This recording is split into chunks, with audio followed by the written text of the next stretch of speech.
Welcome back to Poise and Pose. In this video, we'll learn Samacheer Kalvi Standard 10, Unit 1 Supplementary, The Tempest. Watch Part 1 and 2 before you watch Part 3. Let's now continue with the lesson. She timidly answered she was no goddess but a simple maid and was going to give him an account of herself. When Prospero interrupted her, he was well pleased to find they admired each other. But to try Ferdinand's constancy, he resolved to throw some difficulties in their way. Being a normal father, now these two people are having a conversation. Now, when he addressed Miranda as the goddess of the place, she was timidly answering. Timidly means very softly. She replied him saying that she was not a goddess and she was just a simple maid who was giving an account of herself. She was a very normal person. But here Prospero is interrupting in between, and he wanted to find out whether Ferdinand was the correct match for his daughter. He wanted to try Ferdinand's constancy by giving him some difficult work so that whether he does those work for his daughter. Therefore, advancing forward, he addressed the prince with a stern air, telling him he came to the island as a spy to take it from him who was the lord of it. Follow me, said he. I will tie your neck and feet together. You shall drink sea water, shellfish, withered roots, and husk of acorns shall be your food. Now, over here, he is giving some difficult task to Ferdinand to find out its constancy. His neck and feet were tied up together, and he was given only sea water to drink and all the food that cannot be eaten. But those food were given for him to eat. These things were given for him to test his constancy, whether he fits his daughter. No, said Ferdinand, I will resist this, and drew his sword. But Prospero, waving his magic wand, fixed him to the spot where he stood, so that he had no power to move. Now Ferdinand said he does not want to do anything. He rejected that. At the same time, Prospero he took his magic wand and made him stand in one place so that he does not have any power to move from that place.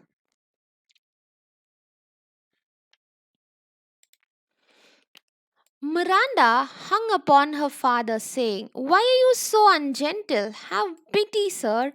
I will be his surety. This is the second man I have ever saw, and to me he seems a true one. Now, here in this paragraph, Miranda is trying to talk for Ferdinand. He says that don't be so ungentle, my father. Be a little polite to him. Why don't you have some pity? Don't give him such troublesome task. Don't give him some difficult task. Let him be in peace. Don't trouble him. But here, the father is trying to silence her. Silence, said the father.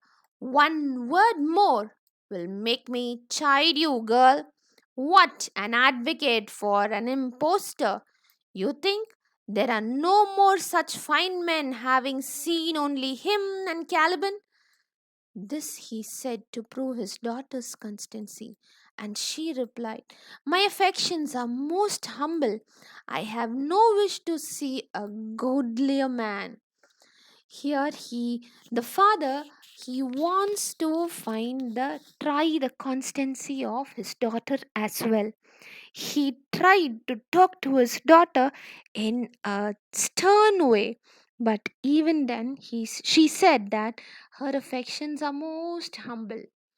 He does not want to see any other good man. He wants to be only with Ferdinand.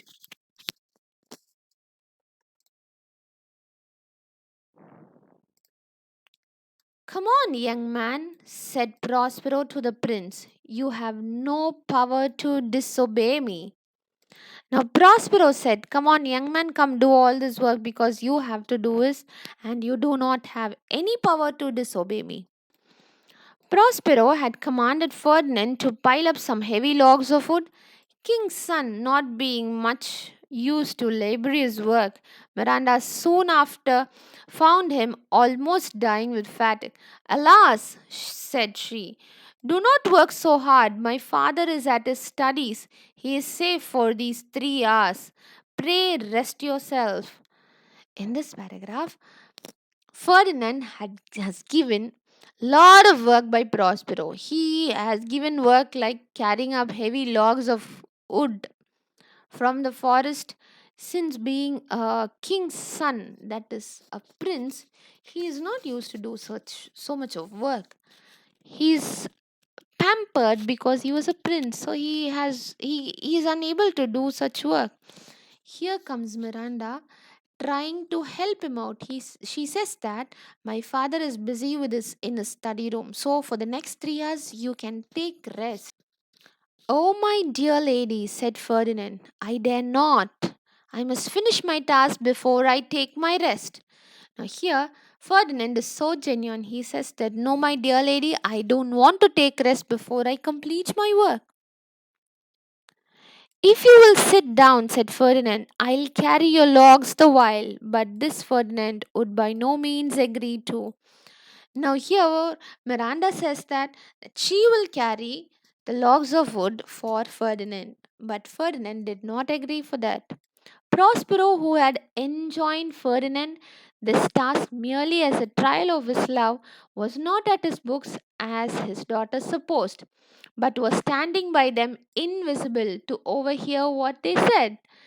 This cunning fellow Prospero was not with busy with his books like Miranda said, like his daughter said. He was standing there invisible to overhear. Overhear means he was standing there and listening to what these two were talking. Ferdinand inquired her name, which she told, saying it was against her father's express command she did so. And then Ferdinand, in a fine long speech, told the innocent Miranda he was heir to crown of Naples and that she could be his queen. Ferdinand inquired her name. Here comes the proposal. Ferdinand, when he asked for her name, she said that she cannot reveal her name because it was against her father's order.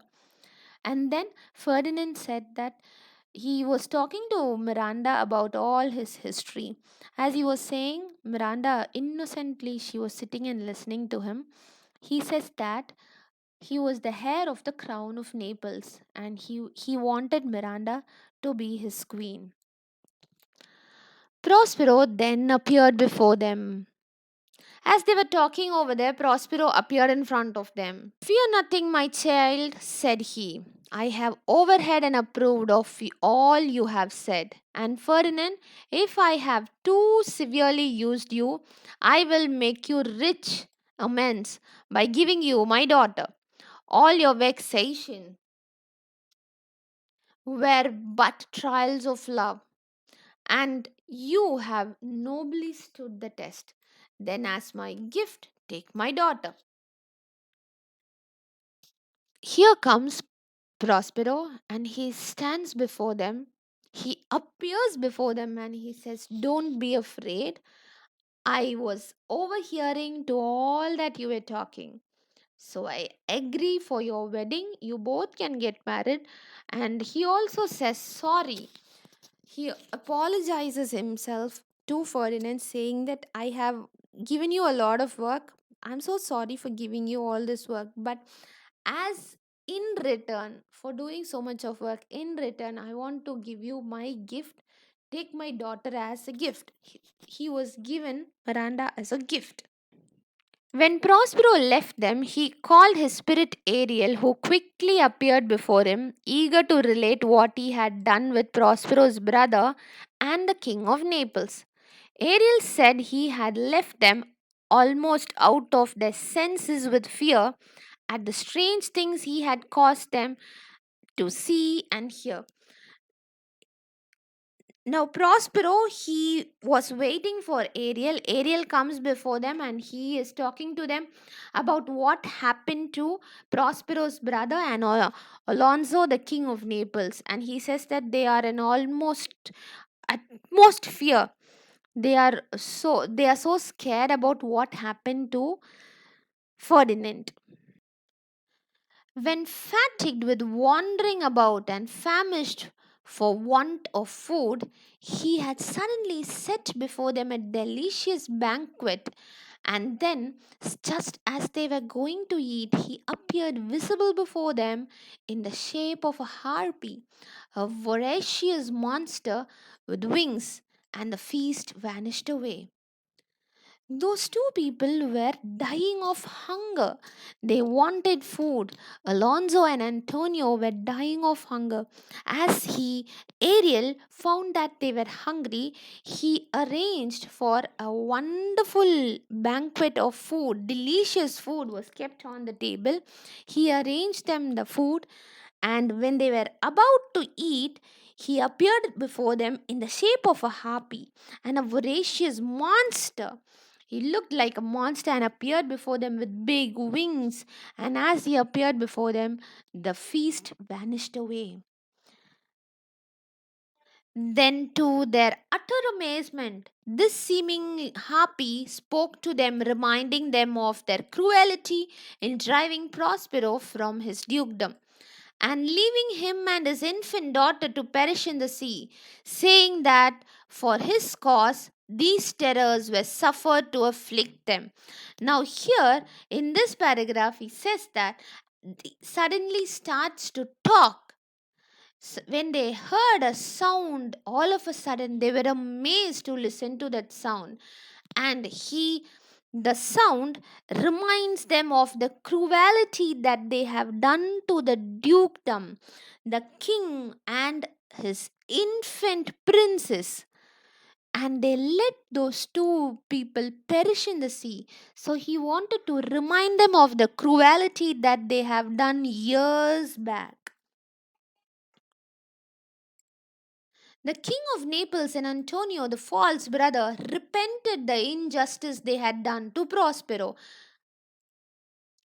Now, as they heard these things, they wanted to repent themselves. They felt very sorry for what they have done and they repented.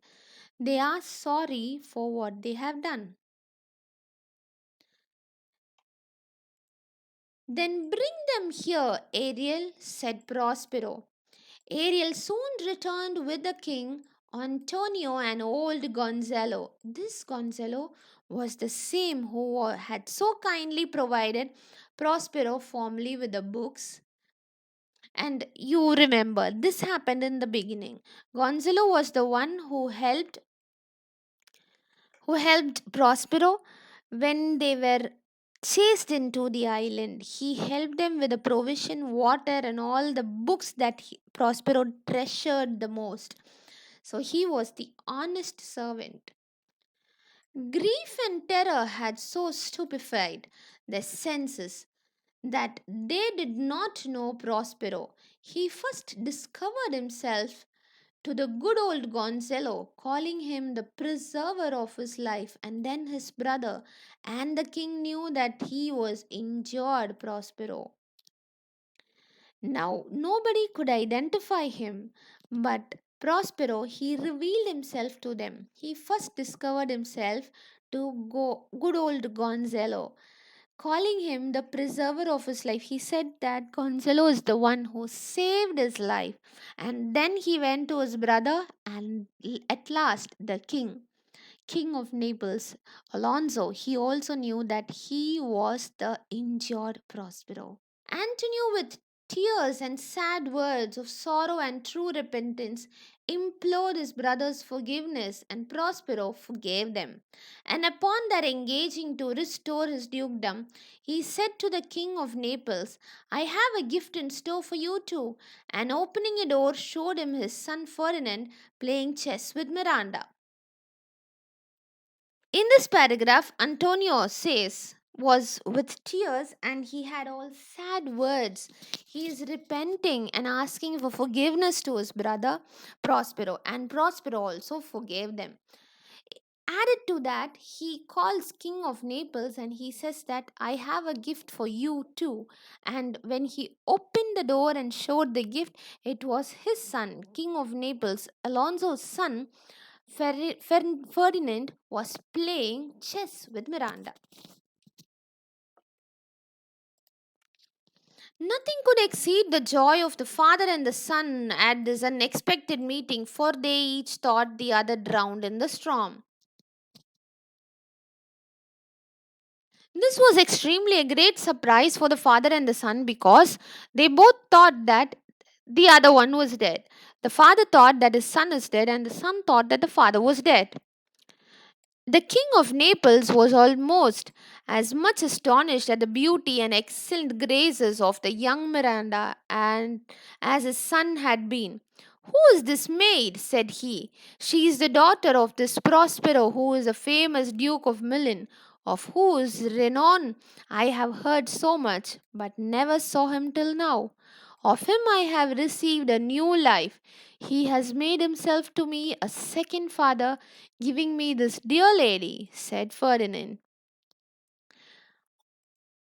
Looking at the beauty of Miranda, Alonso is asking his son that who is this maid, and he says that she is not a maid, she is a son of, she is the. Looking at the beauty of young Miranda and the grace of her, Alonso, King of Naples, was so astonished at the beauty and grace of Miranda. So he asked his son, who is this maid? And Ferdinand said that she is the daughter of Prospero, who is the Duke of Milan. And he also adds that he is like a second father to me and he has given me this dear lady. And he was standing there amazed at the beauty of Miranda. No more of that, said Prospero. Let us not remember our troubles past, since they so happily have ended. And then Prospero embraced his brother and again assured him for his forgiveness. Now, Prospero says that I have forgiven you. Let us not think about the past and let's think only about the future. The troubles that we had have brought us to a happy ending, so let us not think about the troubles anymore. Prospero now told them that their ship was safe in the harbor, and the sailors all on board her, and that he and his daughter would accompany them home the next morning. Before Prospero left the island, he dismissed Ariel from his service to the great joy of that lively little spirit. And that's the beautiful end of the story.